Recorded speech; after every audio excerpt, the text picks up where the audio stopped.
Namaskaram. So we have started EPAC series audit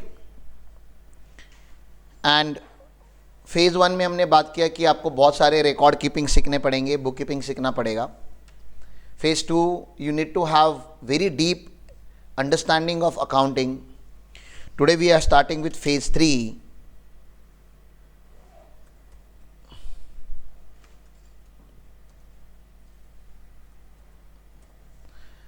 जो audit की बात करेंगे, when I'll be teaching you from the book, that time we will go into depth of this. लेकिन एक overall framework आपको पता होना चाहिए from where audit has to start and where audit has to end. And assuming our client is a company assessee, क्योंकि हमें वो assume करना पड़ता है that our client is a company assessee, क्योंकि company assessee में हम ज़्यादा डिटेल में ऑडिट करते हैं. So obviously we will be talking about Companies Act 2013 के provisions also. तो we will start this. तो सबसे पहले कहीं पे भी आपको ऑडिट करना होगा तो one thing has to happen and that is, so we will call it as a audit procedure. ठीक है ना, जो भी अब हम कर रहे हैं उसको ऑडिट प्रोसेस बोलते, प्रोसीजर नहीं बोलते. there is a different term for तो let's call it audit process. एक general, in general, it's not what you say what is written in the book. हम एक जनरल अंडरस्टैंडिंग डेवलप करें what is audit process, how the audit should start. तो audit start होने के पहले भी client ने आपको मिला होगा या आपने क्लाइंट को अप्रोच किया होगा, आप दोनों की कुछ बातें हुई रहेगी. That is the client initial discussion. I am not writing that. Let's assume client is okay with you, whatever discussion has happened and you are about to start the audit. Will you start audit without getting an appointment letter? Can you start audit without getting an appointment letter?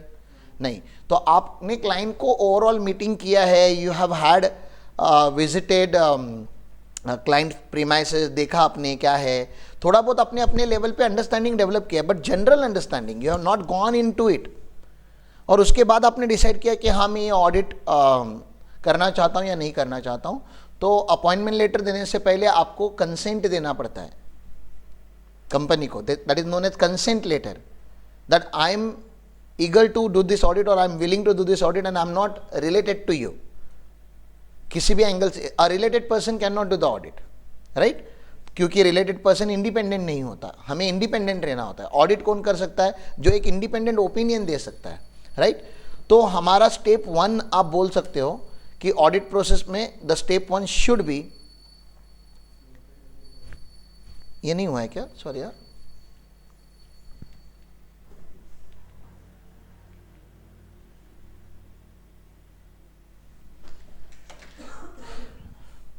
Okay, so the step 1 should be appointment of auditor.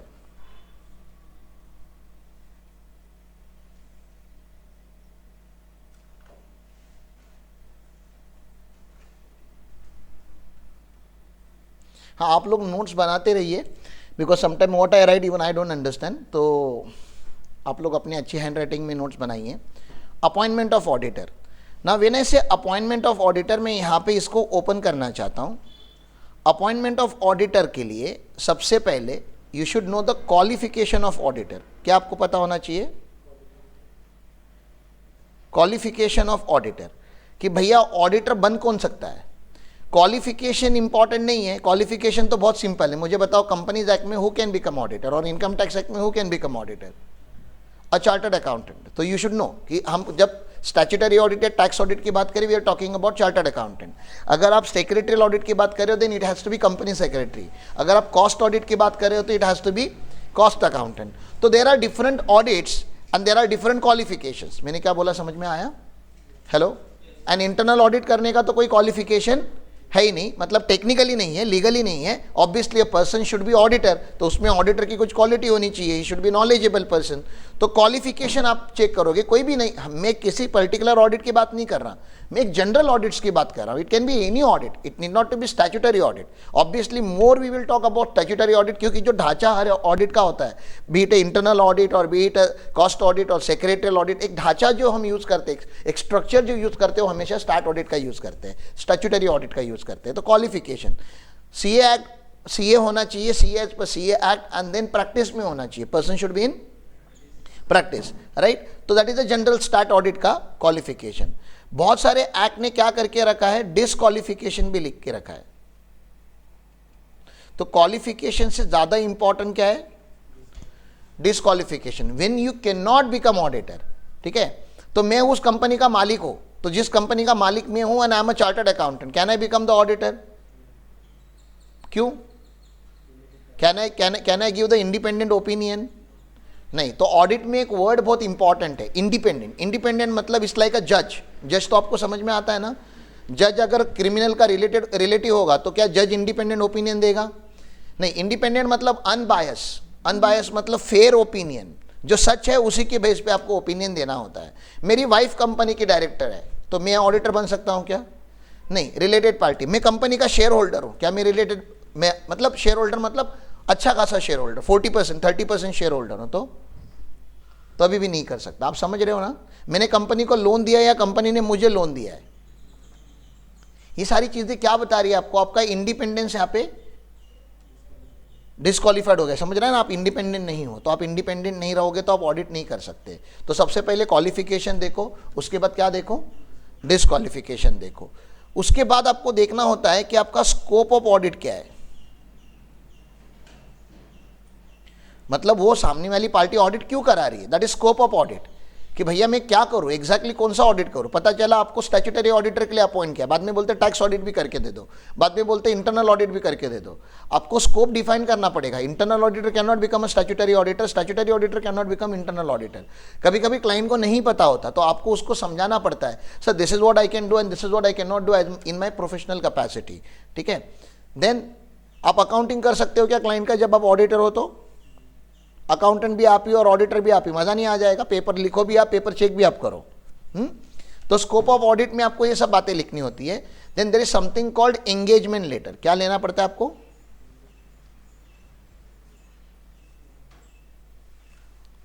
Engagement letter. Engagement letter को आप appointment letter भी बोल सकते हो, लेकिन हम यहां पे हमेशा क्या टर्म यूज करेंगे, एंगेजमेंट लेटर। एंगेजमेंट लेटर मतलब आपका पूरा वहां पे मैनेजमेंट की रिस्पॉन्सिबिलिटी क्या होगी, आपकी रिस्पॉन्सिबिलिटी क्या होगी, आपका स्कोप ऑफ ऑडिट क्या है, यहां तक कि आपकी फी भी यहां पे मेंशन हम करके चलते हैं कि हमारी फी क्या होगी, राइट। तो that is known as engagement letter. तो हर चीज का क्लैरिटी कैसा होना चाहिए, इन राइटिंग। हम लोग ने हमेशा बात किया ये चीज का, एंगेजमेंट लेटर मतलब वर्बल नहीं, राइटिंग में होना चाहिए। और ये मैं नहीं बोल रहा हूं, ये लॉ बोल रहा है। प्लीज आप, मैं यहाँ पे आपको जनरल बता रहा हूं, लेकिन this things are mention in the law. तो हम धीरे धीरे जाएंगे वहां पे। तो अपॉइंटमेंट होने के पहले क्या होगा, स्टेप ऑन, कोई भी ऑडिट चालू करने से पहले आपका क्या होना चाहिए दोस्तों, अपॉइंटमेंट होना चाहिए। लेकिन अपॉइंटमेंट के भी पहले क्या होगा, अपॉइंटमेंट के पहले क्लाइंट आपको अप्रोच करेगा या आप किसी से रेफरेंस के थ्रू आपको क्लाइंट मिलेगा, मिलते काम उठा लोगे क्या, पता चला आगे जाके वो क्रिमिनल है, पॉलिटिशियन है, कोई बहुत बड़ा स्कैम किया है, अरे भैया आप पहला उसका बैकग्राउंड चेक तो करो, थोड़ी तो बातें करो। तो हम बैकग्राउंड चेक कैसे कैसे करते हैं, हम लास्ट ईयर की फाइनेंशियल स्टेटमेंट मंगाते हैं, लास्ट ईयर का ऑडिट रिपोर्ट मंगाते हैं, उसकी कोई वेबसाइट है तो चेक करते हैं, गूगल पे उसको सर्च करते हैं, वो टाइम पे जीएसटी भरता है कि नहीं, टाइम पे इनकम टैक्स भरता है कि नहीं, कोई रेफरेंस अगर होगा जिस सिटी से आप बिलोंग करते हो, अगर कोई उनको पर्सनली जानता है तो आप पूछते हो कि वो इंसान कैसा है क्या है।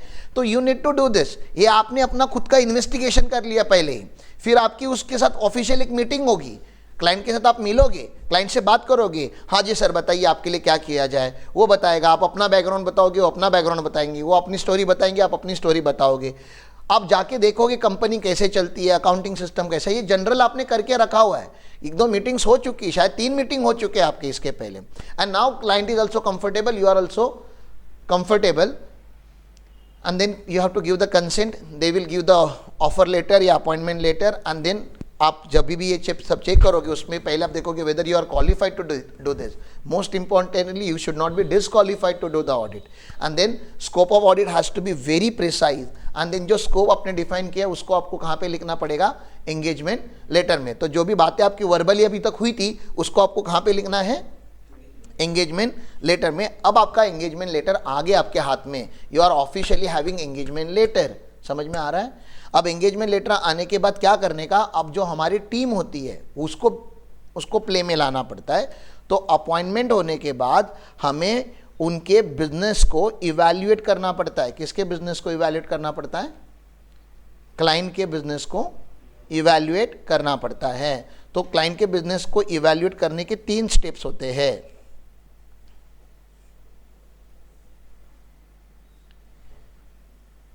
ठीक है, 3 बड़े बड़े स्टेप्स होते हैं।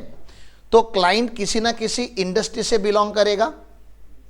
हेलो, क्लाइंट और इंडस्ट्री में फर्क समझ में आता है आपको? तो आप हॉस्पिटल का ऑडिट करने जा रहे हो या क्लिनिक का ऑडिट करने जा रहे हो, तो दे आर बिलोंगिंग टू पूरा वो pharma industry, medical industry, right, एक इंडस्ट्री है उनका। आप सीमेंट वालों को ऑडिट कर रहे हो तो they are belonging to cement industry, steel तो स्टील इंडस्ट्री, बड़ी बड़ी इंडस्ट्रीज है। स्टील ट्रेडर है तो कहाँ से बिलोंग करता है? स्टील इंडस्ट्री से। कोई फूड प्रोसेसिंग प्लांट है तो वो फूड इंडस्ट्री से बिलोंग करता है, एग्रो प्रोडक्ट से बिलोंग करता है। हाँ, किसी क्लासेस का एकेडमी का आप ऑडिट करने जा रहे हो तो एजुकेशन इंडस्ट्री से बिलोंग करते हैं। कोई अगर टेक कंपनी होगी तो टेक्नोलॉजी इंडस्ट्री से बिलोंग करते हैं। तो एक इंडस्ट्री होती है, हर इंडस्ट्री के अपने कुछ चैलेंजेस होते हैं। आपको नहीं लग रहा थोड़ा चैट जीपीटी यूज़ करके जो भी क्लाइंट का आप ऑडिट करने जा रहे हो, आप एक चैट जीपीटी पे एक क्वेश्चन डाल सकते हो आज के तारीख में, what are the challenges face by this particular industry, ChatGPT देगा ना, and what are the solutions. उससे क्या होगा, आपका थोड़ा रीडिंग बढ़ेगा ना कि उस इंडस्ट्री की। तो आप जब क्लाइंट के साथ बैठोगे तो you will use certain terms that client and you should understand. नहीं तो क्लाइंट पेशेंट बोल रहा है तो स्टूडेंट बोल रहा है, ये ऐसा मिसमैच नहीं होना चाहिए ना। क्लाइंट को आप सेल्स पूछ रहे हो और क्लाइंट सर्विस में है, सर्विस क्लाइंट का सेल्स नहीं होता, रेवेन्यू होता है, रेवेन्यू फ्रॉम ऑपरेशंस होता है। तो टर्मिनोलॉजी चेंज हो जाती है। तो आपको पता चलना चाहिए कि कहां पे क्या बोलना है, and that happens over the period of time. तो आपको क्लाइंट का नॉलेज ऑफ बिजनेस होना चाहिए। यहां पे क्या होना चाहिए?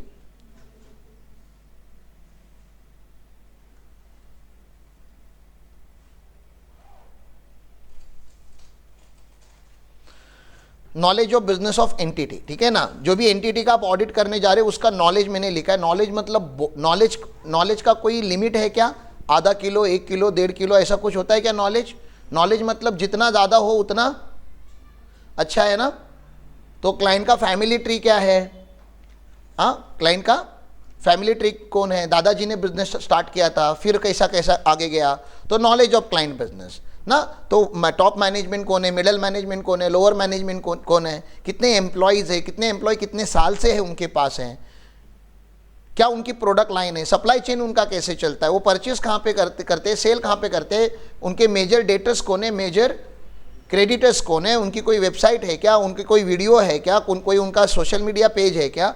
तो जितना उसके बारे में आप रीड करोगे उतना ज़्यादा आपको क्या आएगा, नॉलेज आएगा। तो वो सिली क्वेश्चन आप वहाँ पे जाके नहीं पूछोगे। Sometime we ask very silly question because we have not carried out any research on the client.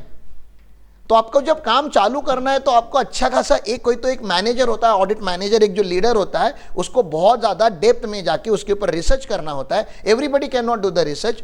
कोई तो पर्सन रिसर्च करता है एंड देन ऑडिट स्टार्ट होने के पहले ही do the representation to the team कि see this is the client, this is how we got the client and this is the history of the client, this is written on the website, these are last 3 years financial statement। जो भी आपके पास information available है आप अपनी team के साथ share करते हो, so that team understand okay this is it, got it. तो knowledge of the business is a very big point audit में, जो बहुत सारे लोग क्या करते हैं, इसको इग्नोर करते हैं। क्या करते हैं? इग्नोर करते हैं। तो आपके पास कभी भी नया क्लाइंट ऑनबोर्ड होता है तो उस इंडस्ट्री के बारे में पढ़ने का आपको मौका मिला है, तो read maximum about the industry. कितनी बार पढ़ना पड़ेगा उस इंडस्ट्री के बारे में? शुरू में नया कोई क्लाइंट आया तो शुरू में कितनी बार पढ़ोगे? How many times you will study? एक ही बार पढ़ोगे ना। फिर एक इंडस्ट्री का क्लाइंट मिलता है तो आपको पता है उसके नॉलेज के बेसिस पे, अभी वो बंदा उसी इंडस्ट्री के लोगों को जानता होता है, वो बोलता है अरे क्या ऑडिटर है हमारा इस टाइम का, he knows so many things about our industry, and this is how you will get the second client and the third client and then, but you don't have to read every time ना। Every time you don't have to read because एक बार आपने research कर लिया। तो onboarding a client is very important process and specifically there has to be element of research into it. तो make sure that जब भी आप कोई भी नया क्लाइंट ऐड करते हो तो you conduct the in depth research on the industry, you talk to the people who have handle the client. जैसे हमारे लिए क्लाइंट नया नहीं, लेकिन आपके लिए क्लाइंट नया है क्योंकि आपने वो क्लाइंट का फर्स्ट टाइम काम करना है। तो आपको पूछना है कि आपका कोई नॉलेज बेस है क्या, और आपके फोल्डर में एक याद रखो, कहीं पे तो लिख के रखो एक्शन प्लान, ऐसा कहते तो ना बैक एंड पे, बैक पेज पे लिख के रखना कि आपके क्लाइंट फोल्डर में क्लाइंट का इंफॉर्मेशन करके एक फोल्डर होना चाहिए। जो आप क्लाइंट ये बनाते हो ना, अपना मास्टर डेटा भी आप बना रहे हो ना, वहाँ पे क्लाइंट का जनरल इंफॉर्मेशन कि क्लाइंट की कौन सी इंडस्ट्री है, क्या है ना, क्लाइंट की वेबसाइट है क्या, क्लाइंट का सोशल मीडिया पेज है क्या, जहाँ से हमें क्या मिलेगा, क्लाइंट की इंफॉर्मेशन मिलेगी, जो हम किसी भी नए जॉइनिस को बताएंगे कि भाई जाके ये फोल्डर देख ले, तेरे को समझ में आ जाएगा what client does and what client doesn't do, ठीक है ना, और what client is interested into. हम ये भी लिख सकते हैं क्लाइंट का बिहेवियर कैसा है, क्लाइंट एंग्री है, क्लाइंट लविंग है ना, क्लाइंट कंफर्टेबल है, कैसे आपको बताना पड़ेगा ना, आपके लोगों को, नेक्स्ट जनरेशन को बताना पड़ेगा, जो अगली पीढ़ी आएगी आपकी, जो अगले आर्टिकल्स आएंगे, अगले एम्प्लॉयज आएंगे, तो they can not conduct the whole research again. You can not say go you also do the research. अरे अपने जब कर लिया तो उसको डॉक्यूमेंट करो and then keep it in the folder which is the general information which will give idea to someone new about the business of the client, ठीक है ना। तो एक बार रिसर्च करना है तो that is the industry, that includes industry research. Also if the client is having any project report, बहुत सारे क्लाइंट क्या बनाते हैं अपने बिजनेस का प्रोजेक्ट रिपोर्ट हो जाएगा तो बात ही खत्म हो गई। एक 40-50 पेज का प्रोजेक्ट रिपोर्ट पढ़ लो, यू विल अंडरस्टैंड एवरीथिंग। और क्लाइंट का प्रोजेक्ट रिपोर्ट नहीं होगा तो पहले क्लाइंट को बोलो सर 5,000 खर्चा होता है, प्रोजेक्ट रिपोर्ट बना लो, आपको भी क्लैरिटी आएगी कहाँ जाना है आपकी कंपनी को, और हमें भी क्लैरिटी होगी आपको कहाँ पे लेके जाना है, राइट। तो this are the knowledge of a business. तो ये एक अच्छी बात आप लोगों को क्लाइंट के लिए करनी है। चलो आगे, एक बार आपने नॉलेज ऑफ अ बिजनेस कर लिया तो आपको देखना पड़ेगा कि क्लाइंट का अकाउंटिंग सिस्टम कैसे चलता है, ठीक है ना। Understand accounting system.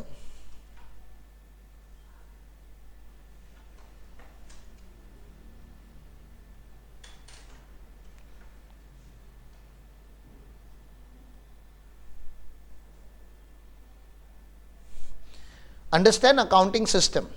Understand accounting system मतलब क्या कि क्लाइंट अकाउंटिंग कैसे करता है। जरूरी नहीं कि हर क्लाइंट टैली यूज करे, that is a software.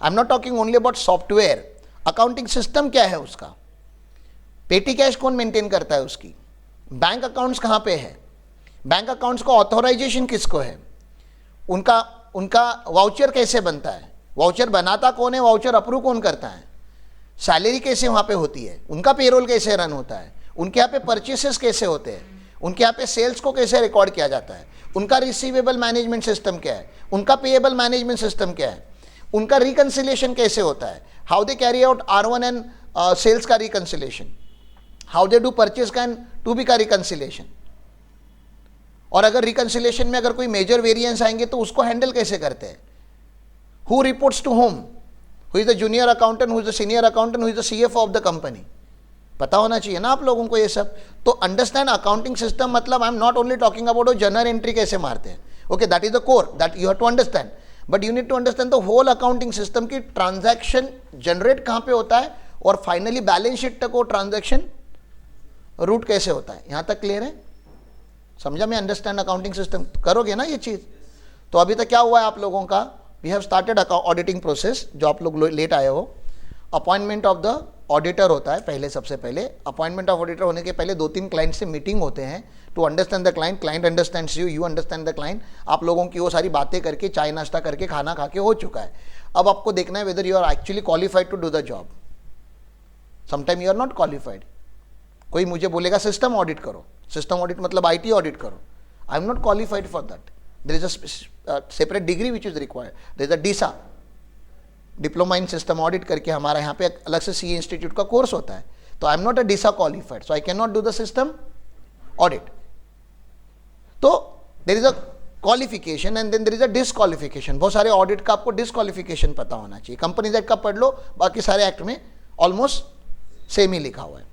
Then there is a scope of audit, exactly client आपसे क्या चाहता है, आपको क्लैरिटी चाहिए, what client wants from you, that is scope of audit.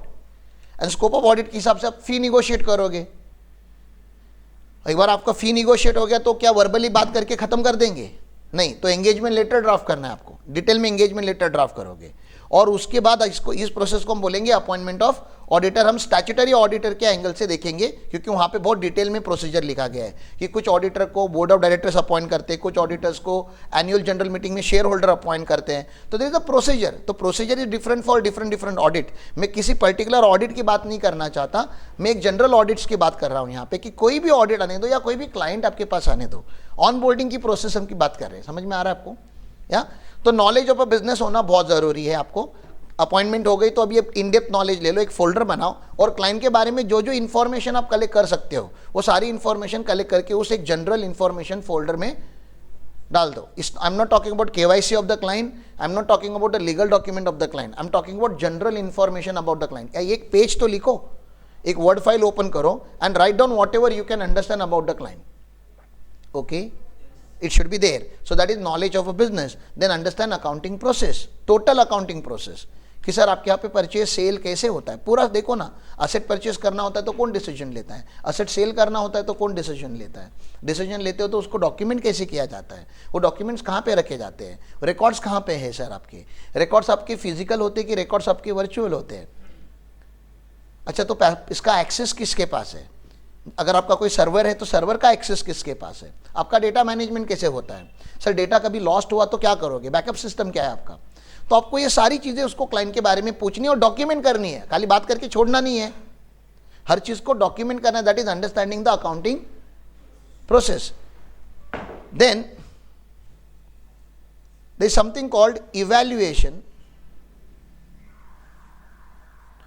Of IC, इसको हम लोग आईसी बोलते हैं, which is known as internal control.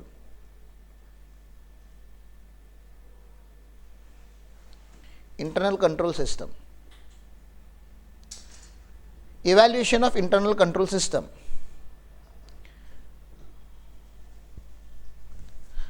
अब थोड़ा डेविएट होता हूं मैं पॉइंट से, डेविएट होना मतलब थोड़ा यहां से कहीं और चले जाता हूं। अगर आपको वो नहीं समझेगा तो ये नहीं समझेगा, ये क्या है।